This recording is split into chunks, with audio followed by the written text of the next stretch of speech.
the topic that I'm talking about today is something that I've talked about for years, and again, it bothers me to drive by a sign like that, and I put myself in the place of the person who's not a believer, and I think about how I might have respond to something like that we just say so easily.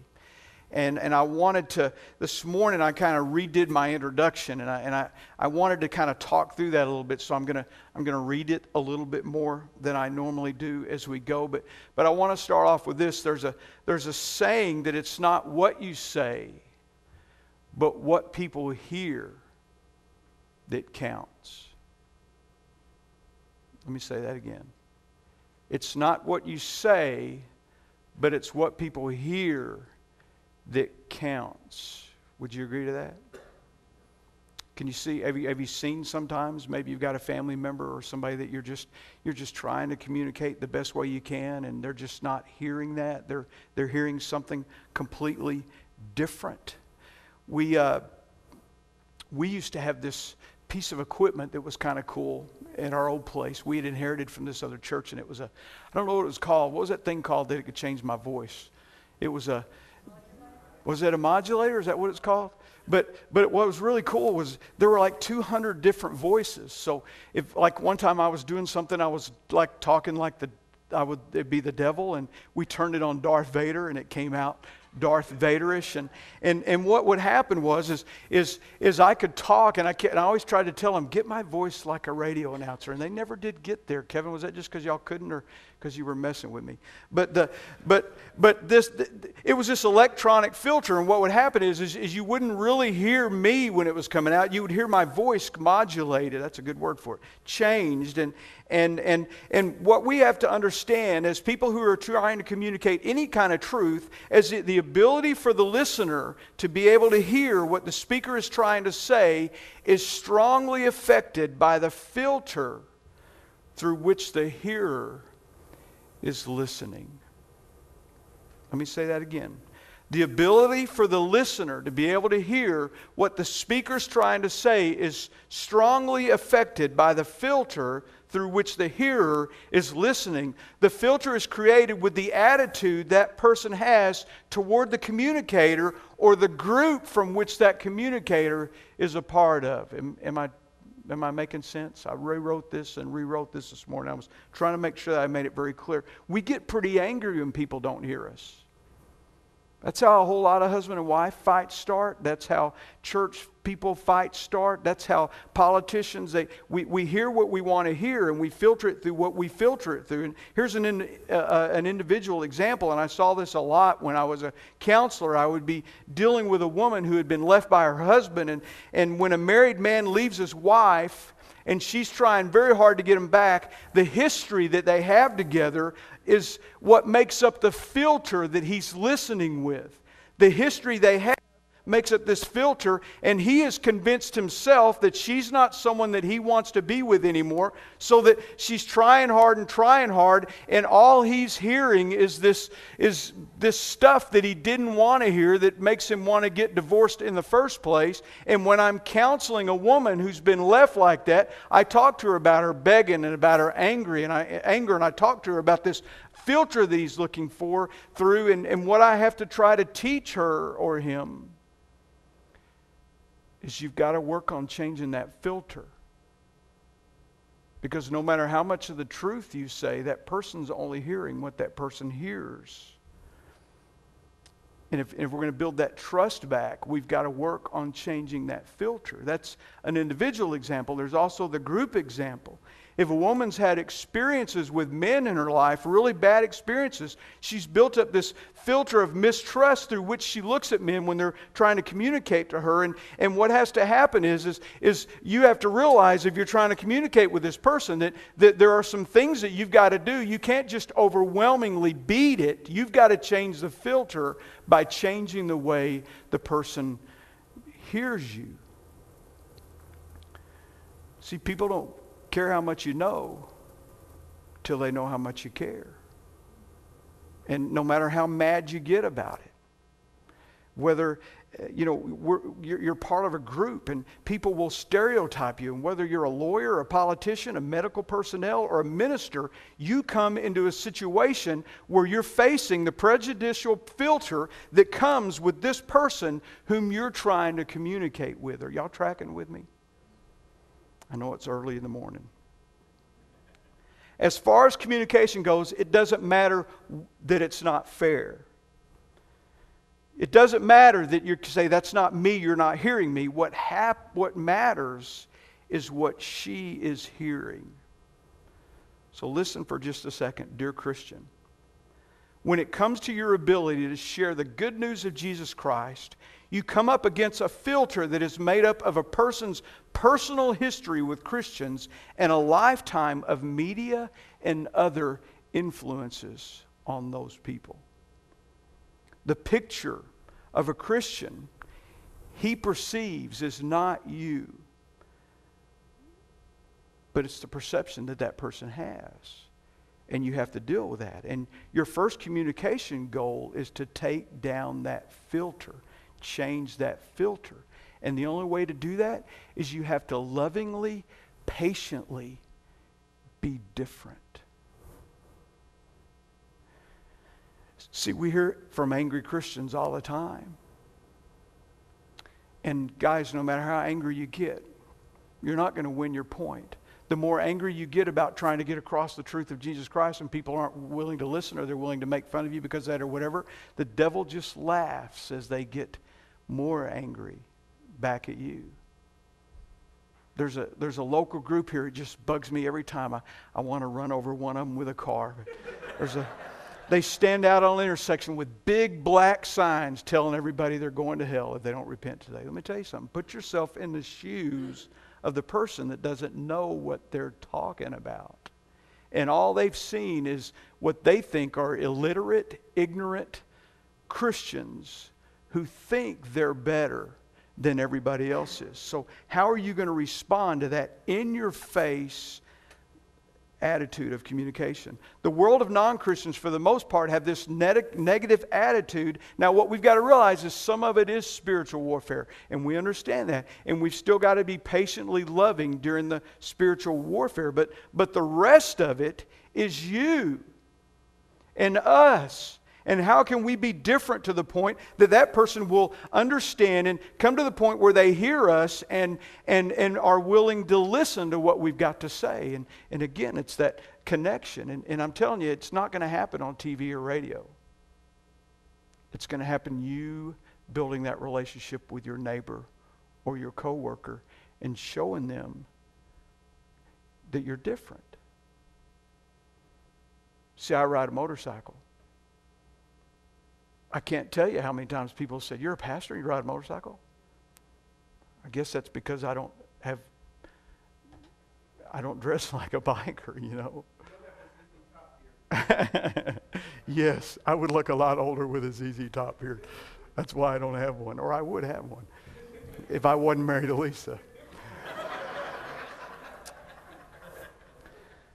But people will, I've told you before, I remember I love getting into discussions with people that hate Christians because it's a true test of my patience.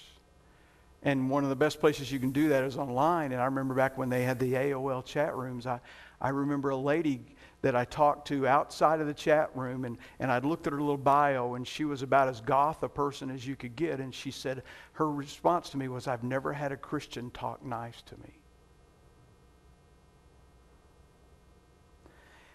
I'm reading a book, and I put this in my email this week, and if you're not getting my email, it's because I don't have it or because you've written it on your sheet and I haven't transposed it, whatever. But I write a weekly email, and I talked about this week, but I'm reading a book called The Outsider Interviews. And in this book, the people are asked, the non-believers who have a negative opinion against Christians are asked, if you thought Christians would listen to you, because first of all, they don't think you listen. If you thought Christians would listen to you, what would you tell them? And some of the responses were, I would tell them, you need to respect my views. I would tell them, you need to be a friend. You need to make a friend. I would tell them, you need to be for something, because you know what non-Christians think? That we're just against everything and we're not for something. We need to read our Bible. The guy that was a professed atheist in the interview said, y'all need to read your Bible because you don't act like Jesus acts. And you know what's funny? A lot of atheists have read the Bible quite a bit, and agnostics. Christians are rude, they're judgmental, they're anti-everything, they're smug. And one lady said, I don't like the Christian swagger. They just think they're better than I am. Well, look, when you're trying to communicate with a person like that, that thinks that, you got to realize when you walk up to them and they know for some reason you're a Christian or whatever, their filter, immediately they're going to think you're a jerk. And you can overcome that very quickly with just an act of kindness or a smile or be interested in their job or tell them how much you like their earrings and their ponytail and their tattoos. And you know, you can do those kind of things and immediately start winning them over. But that's what you have to deal with. I don't know if you saw this week. How many of you are familiar with Campus Crusade for Christ? Campus Crusade for Christ is a large ministry started by Bill Bright that has won millions, I don't know how many people to Christ, but lots and lots and lots of people to Christ. And this last year, and Bill Bright died a couple of years ago, and they have just changed. They're changing the name of Campus Crusade for Christ. It is no longer going to be called Campus Crusade for Christ. It's called Cru now, which was the nickname that they often used within themselves. They said crusade was negative and came across as being jihadish. And Christ gives people an immediate negative opinion if you say that you're a Christian. Now, they're not taking Christ out of their ministry. Because, look, it doesn't make any difference. If you can't get anybody in there to give them the good news, then you're not going to give it to them, whether you want to argue about keeping the name on there or not. But that's what I'm talking about. That's the filter that we've got to deal with, and people have this negative opinion. And I'm telling you, the only way you're going to be able to change it is just one person at a time. Just one person at a time. Look at John 3:17. God did not send His Son into this world to what? You know any condemning Christians? Holy cow. A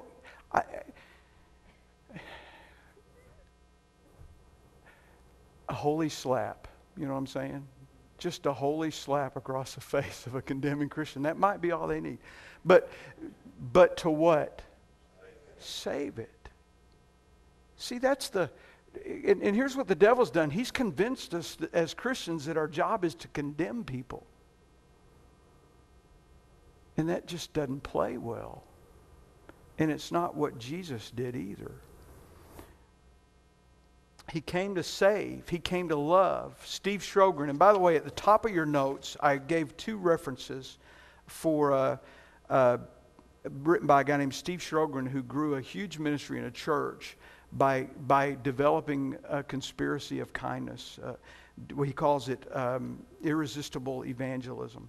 And it goes about ministering to people through doing acts of kindness, and it's kind of what inspired me. Well, it is what inspired me to start our doc ministry. But he wrote in one of his books, when God's Spirit and His love begin communicating, when God's Spirit and His love begin communicating through us effectively, an uncontainable energy awakens in our lives, our churches, and in the world of people around us. Everybody becomes hungry for more. When that happens, everybody becomes hungry for more.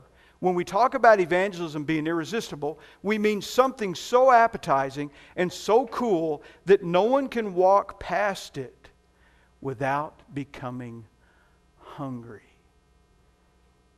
See, that's what you get when you start being loving and kind and patient with somebody, and they find out that you're a Christian and you're different than other Christians. There's something about it that they just can't avoid. Everybody wants to be loved and everybody wants to be a part of joy, but nobody wants to be condemned. Nobody wants to be condemned, and that's the first thing that they think you're going to do. If God loves you so much and God loves the world so much, then don't you think it's very important, that it should be important for Life Connection Church, that we care more than anything about loving people out there in the world. We want to do that corporately, and we all ought to be doing that individually. Jesus, just like Jesus came not to condemn but to save, he also sent us to do the same thing. Look at John 20:21. It said, Jesus said, would y'all read this with me? Peace be with you. As the Father has sent me, I am sending you. Isn't that awesome? Thank you very much, Logan. Isn't that awesome to have that kind of responsibility and that kind of calling or sending from God?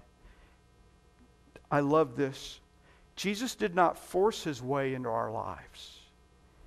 He loved his way in.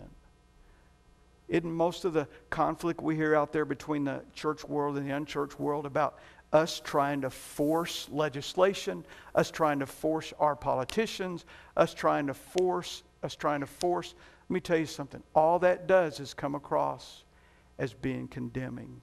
And people will look at you and filter you through a negative way before they look at you positively. We know, 1 John 3:16, we know that real love is because Christ gave up his life for us. What we have to be careful about love is a lot of the traditional language that we have as Christians is all about the crusade. It's all about us being the good guys and them being the bad guys. It's all about us. If you stay like that, it's wrong. You got to become like us. And I'm telling you, across the country, there are still many, many, many churches that think that way and act that way. They don't do it on purpose, I don't think.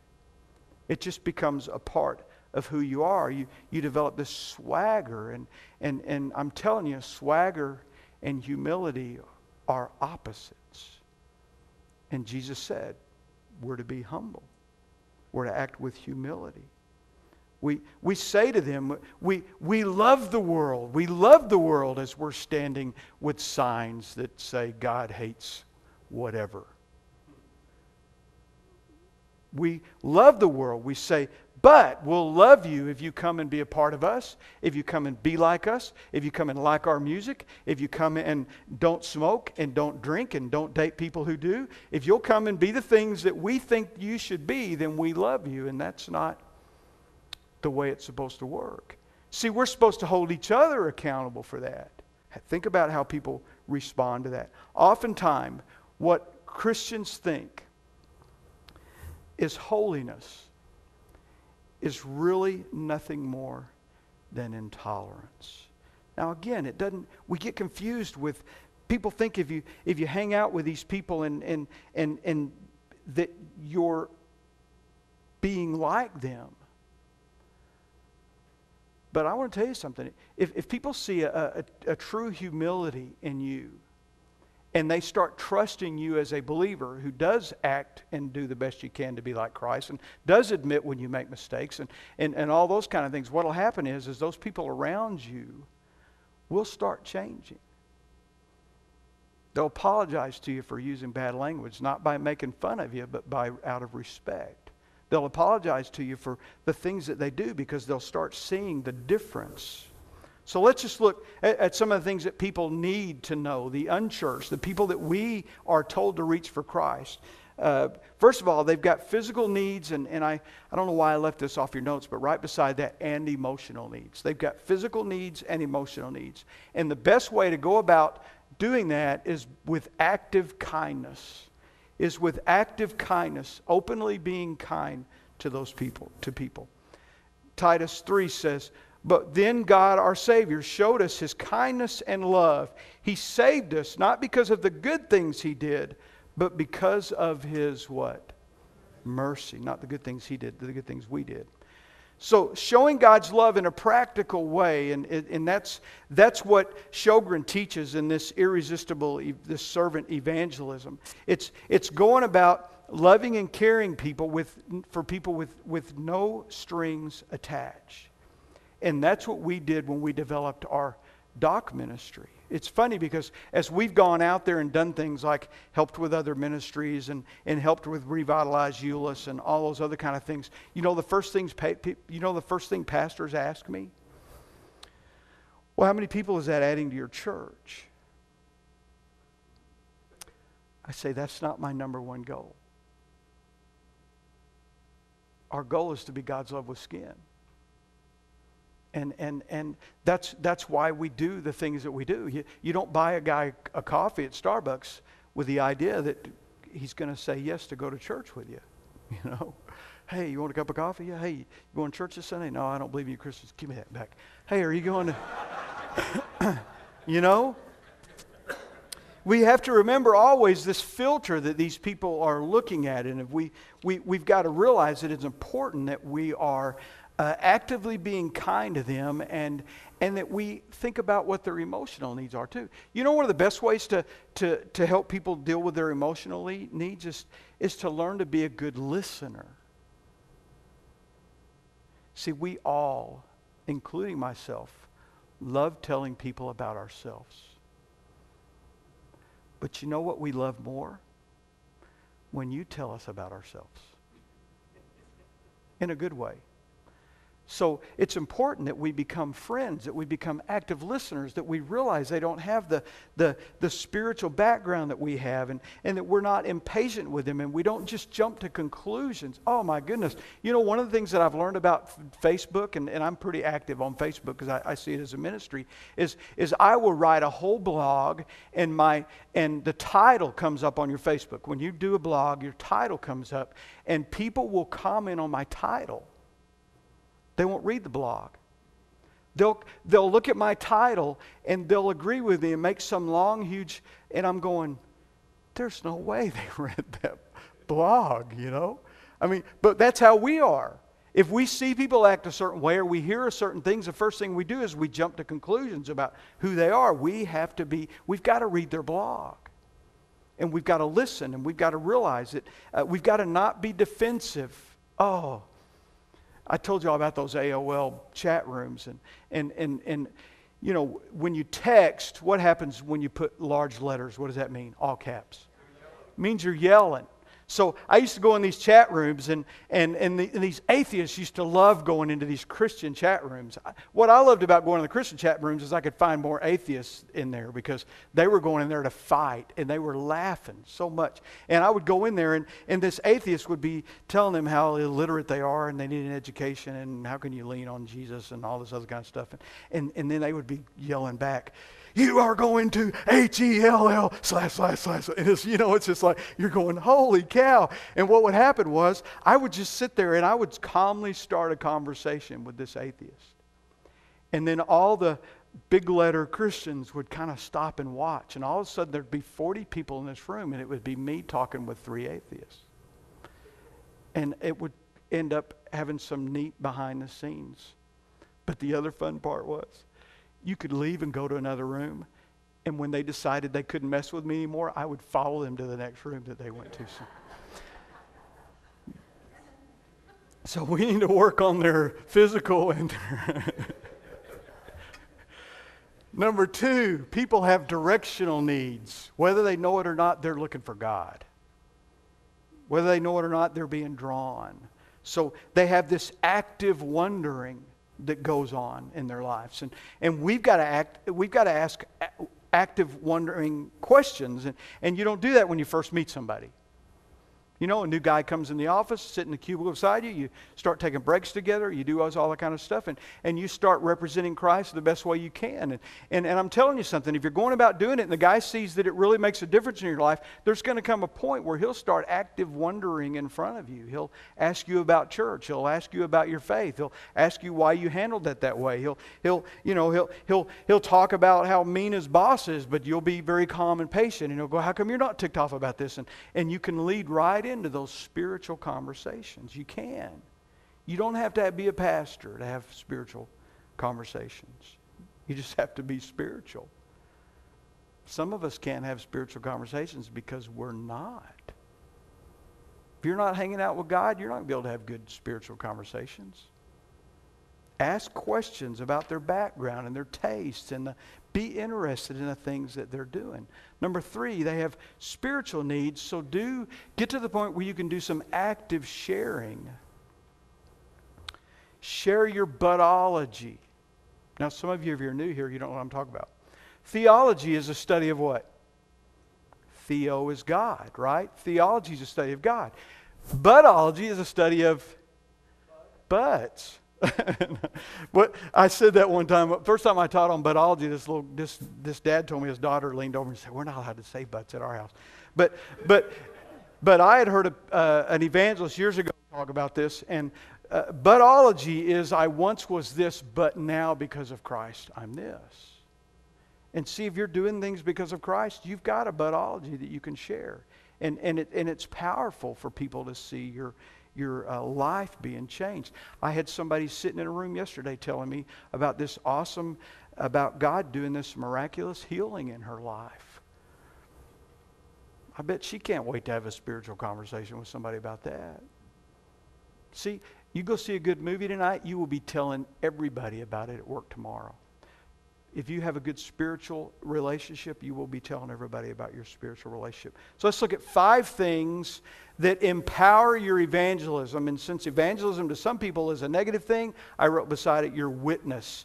And then you might write underneath it, fixing the filter. If I'm going to fix the filter, these are some things that I need to do. Number 1, people listen when I treat them as friends.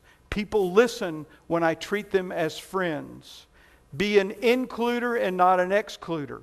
What's an excluder? I cannot associate with you unless you become like me. You know what? When I say that, you think, how ridiculous is that? Can I tell you something? Christians are like that all around the country. All around the country. They may work with somebody, but they're not about to invite them to come and be their church because they know that they're not going to act and they're not going to be like them. You must leave your circle and join mine, is what we say, for we are unwilling to change. Y'all, I don't know if you know, but just about, and you ask anybody who's around me at all, my small group, friends here at LCC, there are never decisions we make that I don't think first how a person walking in here who knows nothing about being a Christian would think. You know, I always teach so that someone who knows nothing about God would understand what I'm talking about. Always. And I've been accused for not being very deep because of that. Look, if you're complaining that I'm not being very deep, it's probably because you're not getting very deep. You don't need to be spoon-fed by the time you get there.